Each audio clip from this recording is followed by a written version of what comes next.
Datuk Abdul Rahman Limbong bukan sekadar seorang ulama tetapi simbol perjuangan rakyat Terengganu menentang penjajahan British. Siapakah beliau sebenarnya? Dilahirkan sekitar tahun 1868 di Kuala Terengganu, beliau mendalami ilmu agama di Mekah dan pulang ke tanah air sebagai seorang guru agama yang dihormati. Pada awal 1920, British mula campur tangan dalam pentadbiran Terengganu. Mereka memperkenalkan undang-undang baru termasuk cukai tanah yang membebankan rakyat. Rakyat terutama petani dan peneroka hutan membantah keras.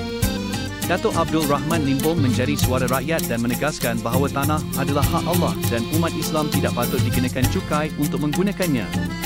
Pada tahun 1922 beliau mengetuai satu perarakan aman ke Kuala Terengganu, menuntut keadilan. Namun, tekanan terus meningkat. Pada 1928, lebih 100 orang pengikutnya bangkit menentang penjajah di hulu Terengganu membawa senjata tradisional seperti lembing dan parang. Namun mereka diserang oleh tentera British bersenjata moden. Ramai yang terkorban dan ditangkap. Datuk Abdul Rahman Limbong pula ditahan dan dibicarakan. Beliau tidak dihukum mati tetapi diasingkan ke Mekah sebagai tahanan buangan. Di sana beliau menghabiskan sisa hidupnya dengan beribadat sehingga meninggal pada tahun 1929. Hari ini nama Datuk Abdul Rahman Limbong terpahat sebagai tokoh pejuang tanah air. Sekolah jalan dan institusi dinamakan sempena jasa beliau. Kisahnya mengingatkan kita bahawa ulama bukan hanya mengajar agama tetapi juga membela hak rakyat. Perjuangan beliau menuntut keadilan tetap relevan hingga hari ini.